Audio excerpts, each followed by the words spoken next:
코미디언들이 구봉석, 각부석, 서영춘 혹시 이름 기억이 나십니까? 네. 그 한민옥사님 연예인교회를 개최할 때 이제 그룹 스터디 성경 공부를 하고 있었는데 예수님께서 부활하신 장을 공부하고 있었습니다. 어느 날 부활하신 예수님이 제자들이 모이고서 나타나서 제자들에게 말씀하시는 그 장면에서 부활하신 예수님이 제자들 앞에 나타나셔가지고 맨 처음 하신 말씀이 무엇일까요? 하윤희 목사님 물었습니다. 그때 미리 성경을 읽어보고 문제를 풀어왔으면 답을 다 할 수 있을 텐데 바쁜 스케줄 때문에 연예인들이 얼마나 또 스케줄 바쁜가 촬영 스케줄 때문에 그냥 빈손으로 왔는데 알턱이 없죠. 하윤희 목사님 질문에 한 사람 손을 벌떡 들고는 일어나자 말자 하는 말이 예수님께서 제일 처음 부활하신 이후에 하신 말씀이 얘들아 너희들 내 몸이 보이나? 그렇게 답을 했던 사람이 구봉서 장로라고 전해지고 있습니다. 고린도전서는 AD 55년경에 사도 바울과 고린도 회당장으로 출정되는 행제 소스테네가 고린도 교회에 처음으로 써서 보낸 편지가 고린도전서인데 내용은 파당, 고린도 교회 내에 있는 파당, 소송, 세상 법정에 소송하는 문제, 그리고 은사의 문제, 결혼의 문제, 성만찬의 문제, 부활의 문제에 대한 답을 주기 위해서 쓴 편지가 고린도전서입니다. 특히 오늘 보는 15장은 부활장으로 12절, 35절에 보면 이렇게 질문합니다. 12절에는 무엇이라고 질문합니까? 죽은 자 가운데서 부활하는 사실은 있을 수 없다. 지금도 그렇습니다. 현대과학과 자연주의적인 사고방식으로 볼 때 죽은 자가 부활하는 것은 있을 수 없습니다. 또 35절을 보십시오. 35절에 보면 뭐라고 질문합니까? 어떻게 다시 살아나며 어떤 몸으로 다시 오느냐에 대한 질문이 있습니다. 이 질문에 대한 대답이 고린도전서 15장의 내용의 주류를 이루고 있습니다. 마지막으로 58절에 그러므로 내 사랑하는 형제들아 갱실하여 흔들리지 말고 항상 주의 일에도 힘쓰는 자들이 되라. 너희 수고가 주 안에서 되지 않는 줄 아니라 명령으로 고린도전서 15장을 마무리합니다. 성경에는 믿음장, 소망장, 사랑장이 있는데 믿음장은 히브리서 11장, 사랑장은 고린도전서 13장, 오늘 부활장은 소망장이라고 하는 고린도전서 15장이 소망장 내지는 부활장이라고 할 수 있습니다. 부활하신 예수님을 통해서 몸의 부활에 대한 확신을 가질 수 있기를 축원합니다. 1세기 대부분의 사람들이 믿었던 상식적인 믿음이 영혼의 불멸이었습니다. 헬라 철학의 영향을 받아서 영혼의 불멸을 진실로 받아들였기 때문에 몸의 부활은 터무니없는 그 끝이라고 생각했습니다. 성도들 중에서도 영혼 불멸의 관점에서 부활을 보는 사람들이 많이 있었습니다. 만약에 영혼 불멸을 믿는다면 우리 육신은 아무것도 아닙니다. 내일 죽을 터이니 먹고 마시라. 쾌락주의가 되든지 인생 무상, 삶의 허무주의자가 되든지 영혼 불멸만 믿으면 이 몸은 아무것도 아니니까 쾌락주의로 가든지 허무주의로 가든지 그렇게 빠져버립니다.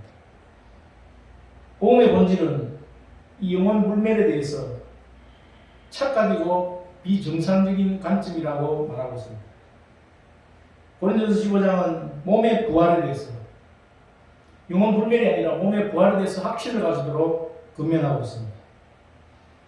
우리가 크리스찬으로서 성도로서 영혼 불멸이 아니라 몸의 부활에 대한 확신을 가질 수 있기를 축원합니다. 첫 번째, 예수님 부활은 죽은 자의 부활을 증거하는 것입니다. 나는 몸의 부활이 보증된 은혜 받은 예수님의 부활의 증인이다. 주보를 보시면 첫 번째를 같이 읽어보겠습니다. 첫 번째 작은 1번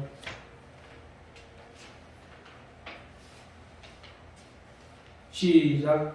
나는 몸의 부활이 보증된 은혜 받은 예수 그리스도의 부활의 증인이다.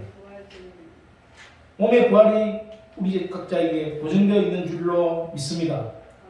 그런 은혜를 받은 예수님의 부활의 증인입니다. 우리는 몸의 부활을 믿는 사람들이지 영혼 불멸을 믿는 사람들이 아닙니다. 따라서 쾌락주의자가 될 수도 없고 허무주의자가 될 수도 없고 오늘날 사는 이 몸이 중요하기 때문에 우리 몸을 함부로 하지 않습니다.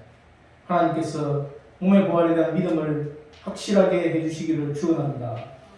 사도 바울이 고린도 교인들에게 전도하고 그들이 믿게 된 복음을 상기시키고 있습니다. 1절 11절을 보십시오. 형제들아 내가 너희에게 전한 복음을 너희에게 알게 하노니 이는 너희가 받은 것이요 또 그 가운데 쓴 것이라. 그러므로 나나 그들이나 이같이 전파하며 너희도 이같이 믿었느니라. 복음이 바울을 구원했고 그 복음이 고린도 교인들을 구원했습니다. 만약에 그들이 바울이 전한 복음을 굳게 잡고 있지 않다면 그들의 믿음은 헛것이고 공허하게 되는 것이고 3절을 보십시오. 바울이 전한 복음은 내가 받은 것이라고 이야기했고 먼저 너희에게 전하였는 이는 성경대로 그리스도께서 죄를 위하여 죽으시고 복음은 바울이 지어낸 것이거나 창안해낸 것이나 사상이나 이론이 아닙니다. 바울도 받은 것이라고 말씀하고 있습니다. 4장 1절을 보면 사람이 마땅히 우리를 그리스도의 일꾼이요 하나님의 비밀을 맡은 자를 이르지어다. 그리스도의 일꾼으로서 하나님의 비밀을 맡은 자로서 바울은 복음을 받은 것을 고린도 교인들에게 증거했습니다. 3절 4절을 보면 사도 바울이 전한 복음의 핵심이 무엇입니까? 성경대로 그리스도께서 죽으셨는데 우리 죄를 위하여 죽으셨다고 증거하고 있습니다. 장사 지낸 바 되셨다가 성경대로 사흘 만에 다시 살아났습니다. 우리 죄를 위하여 십자가에 죽으심과 3일 만에 다시 살아남에 대하여 증거합니다. 오순절 사도 베드로가 사도행전 2장 24절 28절을 보면 시편 16편 8절 11절을 인용해서 부활을 증명합니다.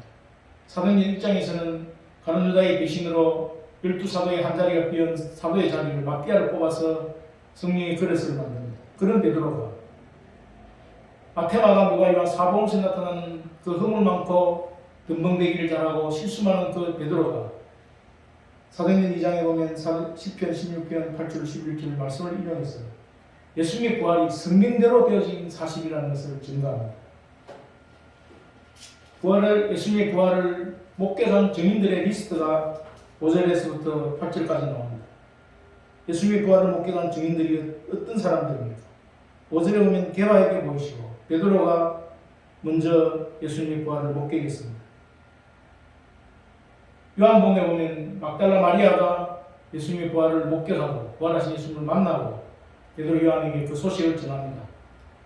후에 12제자에게와 그 후에 500명에게와 그 후에 야고보에게와 그 제일 마지막에는 만삭되지 못한 자 바울에게도 보이셨다고 부활의 증인들의 리스트를 기록하고 있습니다. 이 증인들의 리스트를 자세히 보십시오. 바울은 복음을 증거하면서 자신을 복음 앞에서 어떤 자인가를 가감하지 않고 미화하지 않고 맨 나중 안삭되지 못하는 자, 사도 중에 가장 작은 자, 교회를 박해하였음을 사도로 칭함받기를 감당하지 못할 자, 자기를 3번에 걸쳐서 소개하고 있습니다. 무엇을 배울 수 있겠습니까? 복음을 소개하면서 복음 앞에서의 자기의 정체가 무엇인지를 바울은 진실하게 고백하고 그 고백을 서슴없이 증거하고 있습니다. 그러나 그것으로 끝났습니까? 그렇지 않습니다. 10절 11절을 보십시오. 그러나 내가 나된 것은 하나님의 은혜로 된 것이니 내게 주신 그의 은혜가 헛되지 아니하여 내가 모든 사도보다 더 많이 수고하였으나 내가 한 것이 아니고 오직 나와 함께 하신 하나님의 은혜로라. Before Christ, 예수님 만나기 전에 사도 바울의 모습은 3가지로 만삭되지 못하여 난 막내라고 이야기하고 사도 중에 가장 작은 자다. 교회를 박해하였음을 사도라 칭함받기를 감당하지 못할 자이다. 이런 옛사람의 모습을 진실하게 고백합니다. 그러나 애프터 도미나이, 예수를 만난 이후에는 10절을 보십시오. 은혜로 된 것이니 내게 주신 그의 은혜가 헛되지 아니하여 오직 나와 함께 하신 하나님의 은혜라는 단어가 한 절에 무려 3번이나 나타나고 있습니다. 예수님 만나기 전, 복음을 영접하기 전에 바울의 모습은 죄인된 모습 그대로죠. 만삭되지 못하여 난 자요, 사도 중에 가장 작은 자요, 교회를 핍박해서 사도로 칭함받기를 감당하지 못할 그런 죄인이 예수님 만나고 나서 복음을 인정하고 난 이후에는 은혜라고 이야기하고 있습니다. 사도 바울은 이사야 53장 4절 6절에 있는 말씀처럼 예수님을 통해서 사도 바울의 질고와 슬픔을 당하신 예수님, 사도 바울의 허물과 죄악 때문에 십자가에 죽으시고 고난당하시고 떼찍기 당하시고 침뱉음과 조롱을 당하시고 멸시를 당하신 그 예수님을 자기의 주라 고백하고 난 이후에는 은혜라고 말씀하고 있는 줄로 믿습니다. 우리의 자신에 대한 정체성이 어떠해야 되겠습니까? 복음을 알되 복음 앞에서의 자기의 과거 옛사람의 분명한 죄인된 모습, 그리고 예수님을 만난 이후에 복음을 만난 이후에는 은혜라고 말할 수 있는 자들이 될 수 있기를 축원합니다.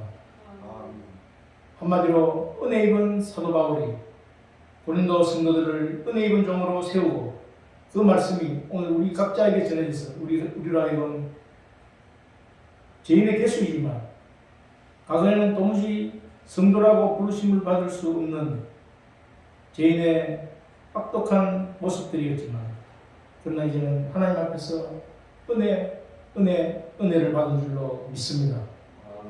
12절을 보십시오. 12절로 19절까지 내용은 if, 만일이란 뜻을 가진 단어가 가정을 뜻하는 단어가 무려 6번이 나오고 있습니다. 13절에 만일, 14절에 그리스도께서 만일 다시, 15절에 만일 죽은 자가 다시 살아나는 일이 없으면, 16절에 만일 죽은 자가, 그리고 19절에 만일, 총 5번 나오죠.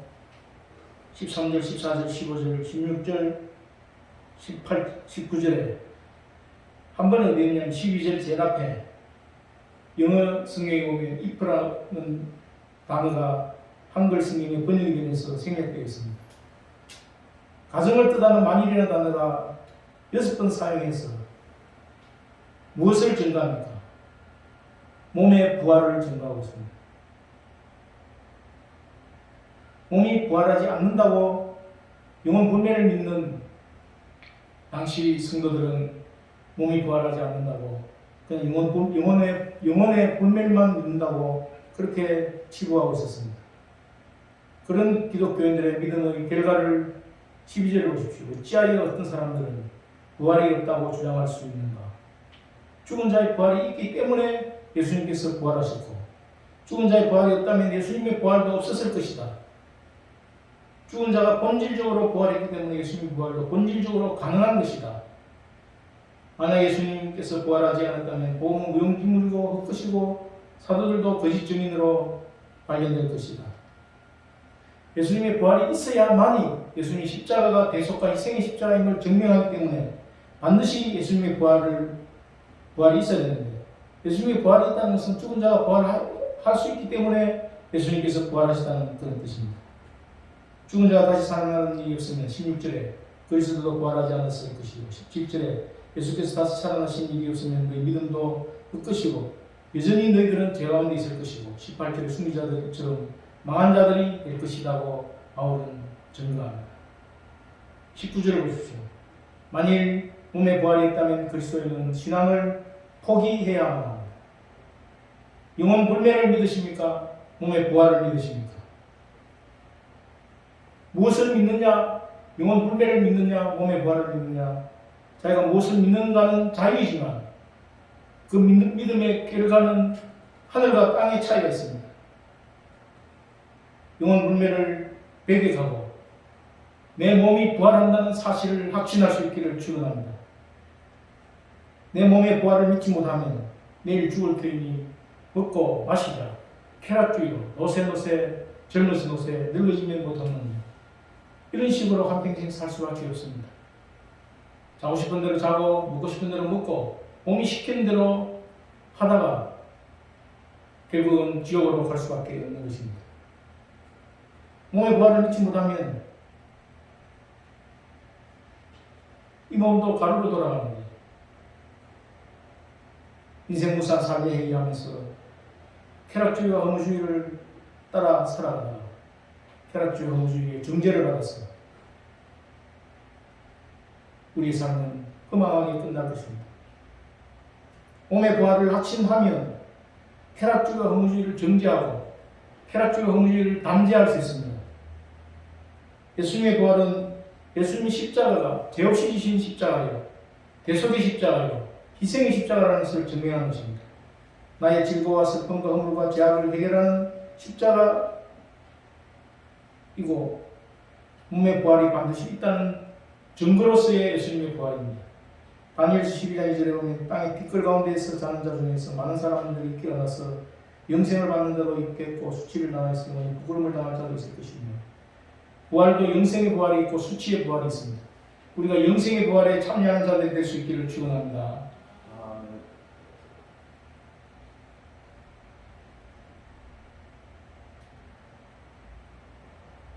선지와 나무꾼 이야기를 혹시 들어보셨습니까? 동화죠. 전 세계에 아주 광범위하게 퍼져있는 이야기가 선지와 나무꾼 이야기입니다. 등장인물과 배경이 조금씩 차이가 나지만 이야기 전체 스토리 아웃라인은 비슷합니다. 이 선지와 나무꾼은 신학자들이 아마도 예수님의 부활과 성천과 재림, 성도의 부활에 대한 이야기라고 그렇게 해석합니다. 입에서 입으로 옛날에 각 나라에서 전파되던 예수님의 십자가와 부활과 성천과 재림, 그리고 성도의 부활에 대한 이야기라고 사람들은 분석합니다.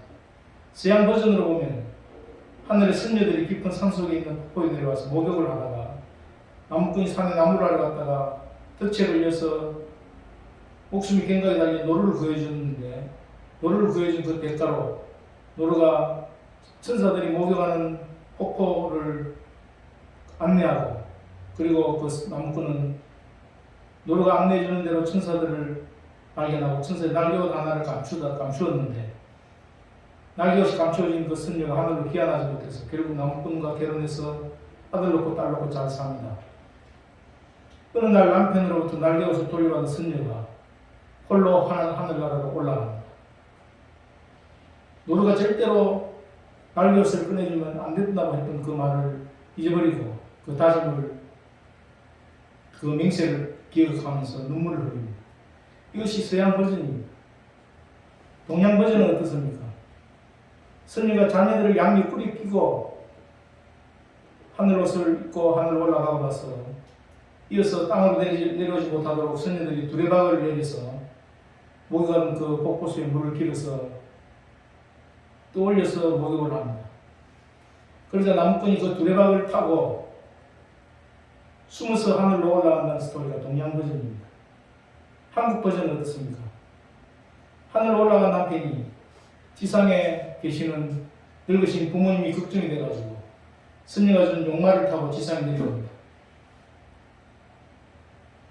노모가 끓여주는 뜨거운 팥죽을 그 나무꾼이 먹다가 용마에 그 뜨거운 팥죽을 흘립니다.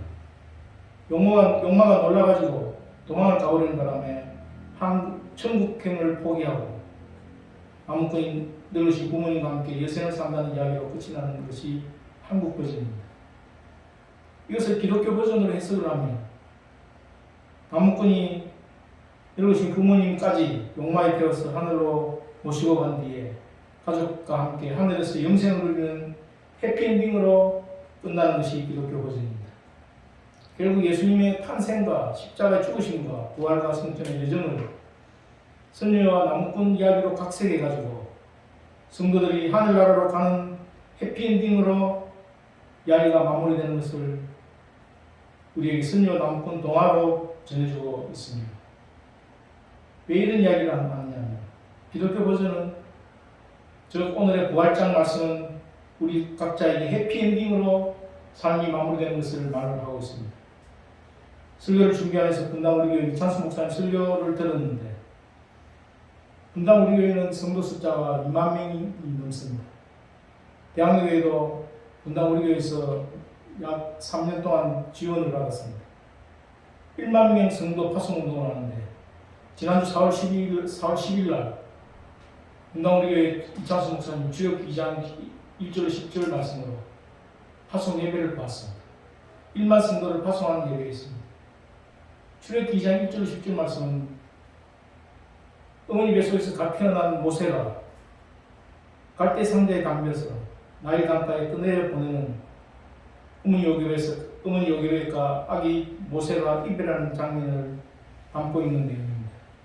29개의 교회를 분립해서 파송하면서 마치 29개 교회가 갈대 상자에 담긴 어린 모세처럼 나일강에 떠나보내는 그 심정으로 말씀을 전하는 내용이었습니다. 이찬수 목사가 떠나가는 1만 명의 성도, 29개 교회로 분립되어지는 성도들에게 세 가지를 부탁했는데, 첫 번째, 성도들은 무조건 예수님 안에서 행복해야 한다. 두 번째는 감사해라. 세 번째는 사명을 다해라. 세 가지를 부탁했습니다. 전적으로 동감했습니다. 헤어지고 이별해서 떠나가는 성도들에게 무엇을 더 요구할 수 있겠습니까? 그동안 분당 우리 교회에서 수고했던 성도들에게 수고했다고 감사를 표하면서 주님 안에서 파송받아 분립되어진 교회에서 무조건 행복해라 말하는 것이 참으로 가슴에 와 닿았습니다. 그리고는 은혜로 마무리 찬양을 했는데, 한국교회 다른 곳에서는 자기 교회에 오는 성도들을 고의적으로 오지 말라고 하는 것이 잘못되었다. 하나님 주권과 섭리에 위배된다. 그런 말이 있고, 잘하고 있다.